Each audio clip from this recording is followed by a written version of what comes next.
I discovered my sister-in-law on a nanny cam telling my son that she was his real mom, but the worst part is that my husband was involved in this family madness.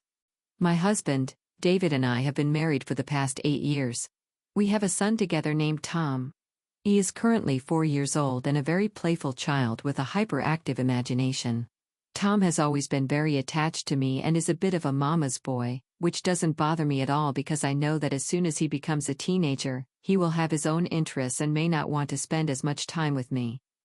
David and I are great partners, and over the years, we have perfected our routine in taking care of the house and Tom while also maintaining fulfilling careers. Honestly, this harmony between us has been possible because I thought I had a very respectful and communicative husband like David. So you'd think I have nothing to complain about on Reddit, right? Well, today, I am making this post about my husband's sister, Kathy.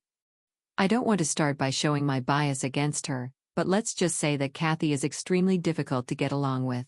She has always been cold toward me from the beginning, and this behavior has remained the same. Even though David and I have been married for a long time, I remember that at the beginning of our relationship, David told me that his parents would easily approve of me, but that his sister Kathy would definitely interrogate me because she has always been very protective of him. Well, he was right. The first night we met her, she bombarded me with questions about my family, my childhood, and my siblings. No matter what I answered, she never seemed impressed and kept her nose up the whole time. She also brought up David's ex-girlfriends in the middle of our conversation and compared me to them as if it were the most normal thing in the world. At one point during dinner, she invited David to join her and her friends on a girls' trip, telling him that he needed to clear his mind before getting serious with someone. This statement made me very uncomfortable, and I was visibly upset, which David noticed and asked his sister to calm down in the most polite way possible. Now, this is something that sometimes bothers me about my husband. Although he stands up to his sister, he is not really firm with his boundaries because of his affection for her. I guess this makes her assume that she can keep pushing the issue because she's the older sister, and according to her, only she has his best interests at heart. Since that first dinner meeting, I was convinced that Kathy and I would not get along. It hurt me a little, but I wasn't going to try to convince someone to love and accept me if they had already made up their mind. Despite this incident, I was always polite to her whenever we met, but she never made it easy for me. One particular incident that comes to mind immediately is David's grandparents' anniversary party. They had invited the whole family, and I was invited as David's date since we had been dating for a year. During the party, family members approached me to engage in conversation, and I honestly loved how relaxed and friendly his family was. The only person who didn't say a word to me or acknowledge me was Kathy. I noticed this and kept my distance from her as much as possible. At one point, his grandparents asked everyone to gather for a group photo. While we were gathering, Kathy loudly pointed at me and told me to step out of the picture.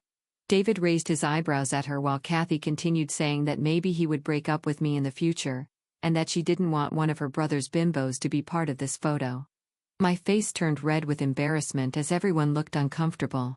David tried to argue, but Kathy kept talking over him, saying that I was just a stranger and shouldn't even have come to this event. I had heard enough and felt completely humiliated. David had attended many of my family's functions, and none of my relatives had ever treated him this way. I apologized and went back to the house to grab the car keys. I had no intention of spending another minute with that woman. David and his parents ran after me, trying to apologize.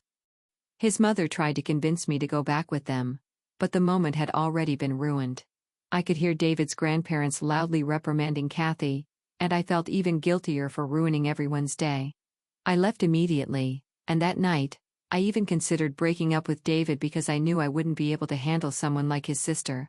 However, it turned out that David came to my house with flowers and pastries to apologize.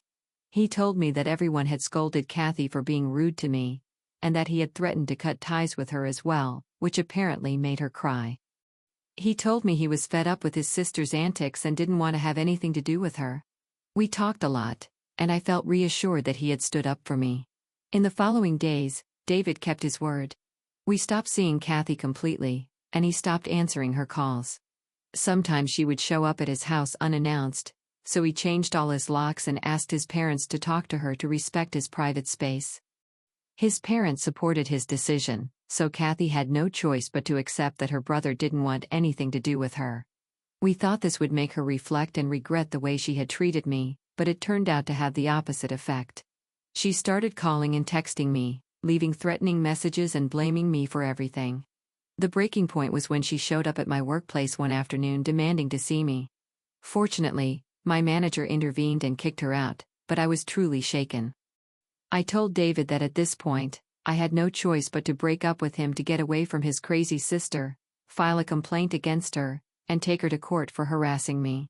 David started crying when he heard this, begging me that there was no reason to break up and pleading with me to give him a chance to fix it.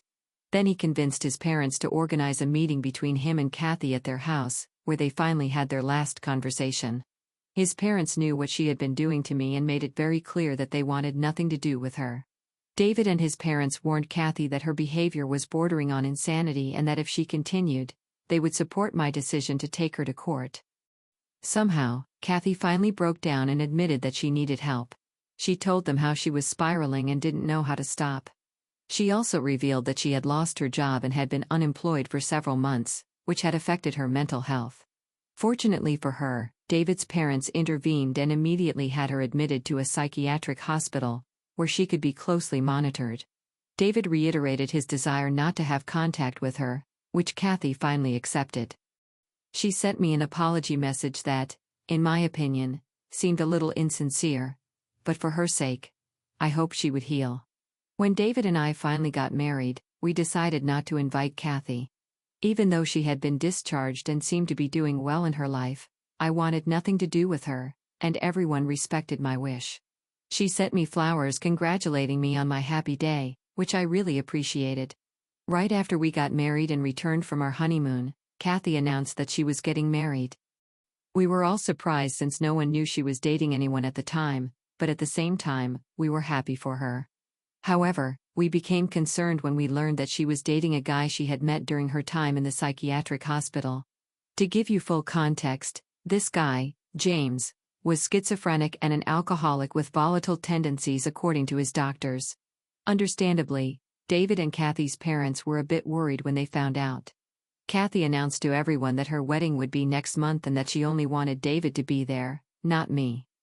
I expected this, and I was relieved that she hadn't invited me since it saved me the time of making up an excuse not to attend. However, my husband was offended that his sister only invited him and not me, so he didn't attend the wedding either. Those who did attend later told us that the event was a complete disaster. It turns out that Kathy and James were completely drunk during the ceremony and couldn't even repeat the words correctly after the priest. During the reception, James kept drinking and got so drunk that he started tearing off his shirt and pants while everyone watched in horror. Being schizophrenic, James didn't like being stared at and immediately attacked the event's waiter, who was just an innocent bystander, shouting that the waiter looked suspicious and was hiding something. James' family eventually calmed him down and convinced the waiter not to press charges by paying him off. However, this incident understandably left everyone worried, and we were all quite concerned for Kathy's safety. If James could attack a random stranger, what guarantee was there that he wouldn't attack her? David and his parents tried to privately talk to Kathy about her husband's strange behavior, but Kathy seemed convinced that she could change him and have a good life with him. No matter how much her parents tried to warn her about the red flags, she seemed certain that James would never hurt her. I wish I could say here that she was right, but as you can probably imagine, James treated her exactly as everyone had warned. Over the years, David and his parents tried to stay in touch with Kathy. But James deliberately cut off her contact with everyone and prevented her from speaking to anyone. We couldn't file a case against him because Kathy refused to accept help. On 2 occasions, we heard that the police had been called to their house because the neighbors could hear them arguing and getting physically violent. Despite everything, Kathy never gave in and seemed convinced that he was the right one for her. 4 years ago, I got pregnant with Tom, and everyone was happy. For my baby shower, I wanted Kathy to be part of the celebration, so we sent her an invitation. We never got a response from her, which worried us. David decided to drive to her house to check on her. It turns out that James had completely cut off her communication with us and had thrown away our invitation so she wouldn't even know about it. I don't know exactly what happened, but David, understandably, got angry. And he and James exchanged some heated words that led nowhere because Kathy didn't feel that what her husband had been doing was wrong in any way. Frustrated, David left. And that was the last time we heard from her. We never reached out to her again, not even when Tom was born. Her parents also stopped trying to convince her, and we all just prayed that she was okay. These past few years after Tom's birth have been completely peaceful and filled with love. David and I never had any major issues, and we have now reached a wonderful understanding and rhythm in our marriage. Tom is a very curious child, keeping us busy with his antics. David's parents visit us every weekend so they can watch Tom for a few hours while David and I have our weekly date night. This gives us some free time while the grandparents spend quality time with Tom. Everything seemed fine until 8 months ago when Kathy showed up at our door, all muddy and disheveled. Her feet were dirty, and she had no shoes on. We immediately let her in, and I ran to get her a blanket since she seemed to be shivering. We hadn't seen her in years, so we didn't know what to say. David kept stroking her hair and asking if she was okay. She seemed numb and wasn't looking at anything in particular. Finally, she revealed to us that she had just had a miscarriage. We sat in shock as she continued to tell us how she had gotten pregnant a month ago and thought James would be happy about it. At first, he was, but as the weeks passed, he became increasingly suspicious that this baby would take her away from him and that she wouldn't love him the same way anymore. They argued a lot, and he threatened to mix rat poison into her food so she would lose the baby. Kathy told us that she woke up that day feeling unwell, and when she went to the doctor, she found out that she had lost the baby. She felt so sick and numb that she couldn't get into her car and drive back home, so she decided to just walk. Somehow, her brain led her to our house, but I guess she must have walked at least 20 blocks or more barefoot. She didn't remember why she didn't have shoes. I felt incredibly sorry for her and immediately hugged her. It took her a moment to register the hug, but when she did, she hugged me back. We sat there for a full 5 minutes while Kathy slowly cried in my arms. We knew at that moment that this was her way of asking for help. David seemed ready to confront James directly, but I convinced him to call the police and notify his parents who would be better equipped to handle the situation. His parents were incredibly grateful to have their daughter back and assured her that they would support her no matter what. When the police took her statement, they were just as shocked as we were by the multiple abuses Kathy had endured in her marriage up to that point while keeping silent. James was immediately arrested despite his protests and threats. He kept denying everything until the end, claiming that he had nothing to do with her miscarriage. However, according to Kathy's report, she had indeed been poisoned by him, leading to the loss of her baby. In short, due to James's mental health issues and his incompetence to stand trial, the judge sent him to a psychiatric facility for treatment indefinitely. This decision was obviously frustrating, but we were also grateful to have Kathy back safe and sound. I must clarify that all my previous feelings of animosity toward her had disappeared at this point. As a woman, I felt bad for her and wanted nothing more than to forget our past so we could move forward. I wanted nothing more than for Kathy to heal after this terrible experience. She also seemed at peace around me and was no longer mean to me. When we felt she was ready, we introduced her to Tom as we thought this would help her recover faster. She became very close to Tom in no time, which we didn't mind. I guess that should have been my first red flag. As the weeks passed, she found ways to spend more time with my son, showing up unexpectedly at our house without calling first. She was living with David's parents, so she could easily drive to our house. She insisted on bathing Tom or reading him bedtime stories, which at first seemed like a kind gesture. However, her growing presence started to feel a little strange. It got to the point where Kathy was coming over almost every day unannounced, always finding a reason to stay longer than necessary. She brought toys and gifts for Tom, always looking to be involved in his daily routines. She also made strange comments about his clothes or hairstyle, telling me how Tom would look better in this or that way, which annoyed me a little. Although I appreciated her efforts to bond with him, it started to feel like she was going back to her old ways of belittling me. However, this time, instead of her brother, it was about my son, and my maternal instincts kicked in. I spoke with David, who assured me that I was probably overthinking and that his sister was just trying to cope with her pain. He reminded me that she had just lost her child, which made me feel guilty, so I decided to let it go. If taking care of my son made her happy for a few minutes, What harm could it do, right? As the days passed, I tried to be as understanding as possible about her constant presence in our home. She started looking after Tom every day while we were at work and even took him to the park to play in the afternoon. Sometimes, when I got home, I noticed that my son no longer showed the same excitement to see me as he always had. He no longer ran to greet me and instead looked at me curiously. After Kathy left, I tried to talk to Tom about his day and if he had any problems with Kathy being around, but he didn't engage much in the conversation. My son, who was always cheerful around me, seemed sad and less enthusiastic. As a mother, I was deeply worried about the change in my son's behavior. But every time I tried to talk to my husband about it, he gently told me I was overthinking trivial matters. David tried to assure me that it was all in my head and that Tom was just growing up. However, the persistent feeling in my mind kept bothering me. So I talked to one of my coworkers about it, and she gave me the brilliant idea of buying surveillance cameras from Amazon and installing them in my son's room in the living room to keep an eye on Tom. This was a clever idea, and I immediately bought 2 cameras. I never told David about it because I didn't want him to dismiss my feelings once again. Yesterday, I got home. And after Tom went to bed, I decided to review the surveillance footage I had set up. David was watching TV downstairs, so I sat in my study to watch the video, which also had audio. At first, I only saw Kathy looking after Tom and playing with him. She seemed really good with kids. However, imagine my surprise when I saw Kathy pull a book out of her bag. Something I hadn't noticed before. Normally, we have age-appropriate books for our son in his room, but this book was different. She read the book to Tom before his afternoon nap. As I listened to the story, I realized it was about adoption and how sometimes a mother gives her child to another mother to take care of them. As Kathy read the story to my son, she added that this was why she had left Tom in my care all these years because she wasn't ready. Then, my eyes widened in horror as she continued telling my son that she would always be his real mother and that no one could love him more than she did. She kissed his forehead and let him sleep.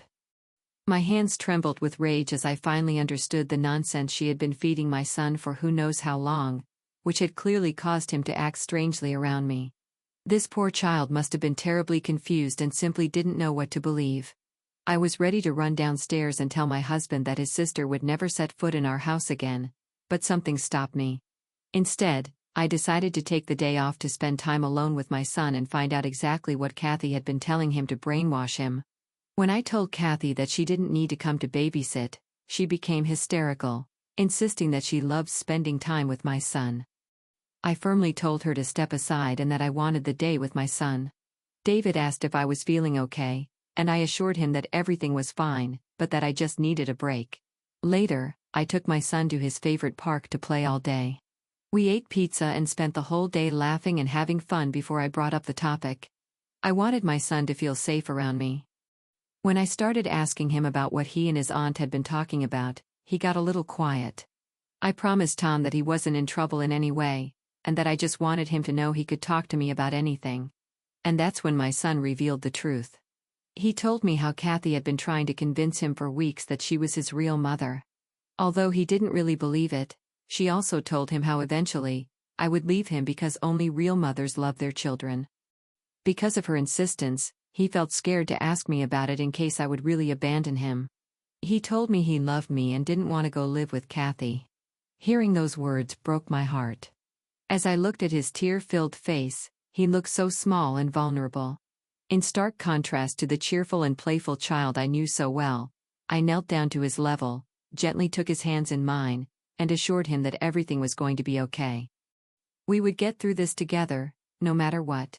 I hugged him tightly, feeling the weight of his fears and pain. I felt like a failure for not having protected my son from this madness. I assured him that he had nothing to worry about and that David and I would handle this. However, then my son informed me that David already knew about all of this. I asked him what he meant by that, and he responded, "I asked Dad. He knows about this, but he told me not to tell you anything." The blood drained from my face as I realized that my husband, despite discovering what his sister was doing, had chosen to protect her instead of our son. He already knew everything. I couldn't allow my son to be around these people. I didn't want my son to be confused and scared about his own mother. I am his mother, and it was my duty to protect him from this. Quickly, I drove home and packed our bags. I told my parents I was going to their house, and that if David asked, we would tell him that I missed them and wanted to spend some time with them. Fortunately, my parents are very understanding. So they didn't hesitate to say yes. As I write this, I have already spoken to my parents about everything, and they are just as shocked as I am about what Kathy has been telling my son. David called me when he must have come home to an empty house, but I tried to sound as normal as possible, telling him I needed a break from our home and my work. He sounded curious, but I assured him that I would be staying with my parents for just a few days. We rarely argue. So I guess he didn't think much of it. Although, my behavior must have seemed strange to him. I am so confused right now. I have no idea what I should do. How should I handle this situation? Update 1. Wow. I woke up to almost 600 comments on my post. I can't believe so many people use Reddit and found my story. I have used fake names in my account, so I hope none of David's relatives find out that this is about him. Also, for those criticizing me in the comments for not talking to my husband first, I assure you that I definitely would have spoken to him if my son hadn't told me that he tried talking to David when he first found out. Call it motherly instinct, but the fact that my husband knew for weeks how my son had been behaving differently toward me, yet kept making me believe it was just my imagination, shows that a confrontation with him wouldn't have led to anything constructive. I also wanted to get my son out of that situation immediately, and now he is much safer with my parents. Here, no psychopath can feed him lies, and that is the only thing that matters. Kathy has tried to contact me several times, sending me multiple messages insisting that she needs to see my son and how much she misses him. I plan to put an end to this once and for all at the upcoming family gathering at David's parents' house this weekend. This gathering has been planned for weeks on my part since David's grandparents are visiting, and I thought we could spend some quality time together. However, in light of recent events, I plan to use this opportunity to tell my truth and ensure that Kathy never gets near my son again. Update 2. Here I am again with an update. I finally confronted David and Kathy as planned during the family gathering. I was very nervous before going, but I decided to bring the nanny cam recording with me as legitimate proof to show everyone. Without going into too much detail and getting straight to the point, I called Kathy out in front of everyone during lunch. She looked flustered and tried to downplay it as if it wasn't a big deal. Then I showed the nanny cam recording and told her how I had recorded what she had been saying to my son. I watched as the color drained from her face while I sent the video to the family group chat so everyone could see what I was talking about. Her parents were horrified to see her trying to convince my son that she was his real mother. After this, I confronted David and told him how he had failed to protect our son.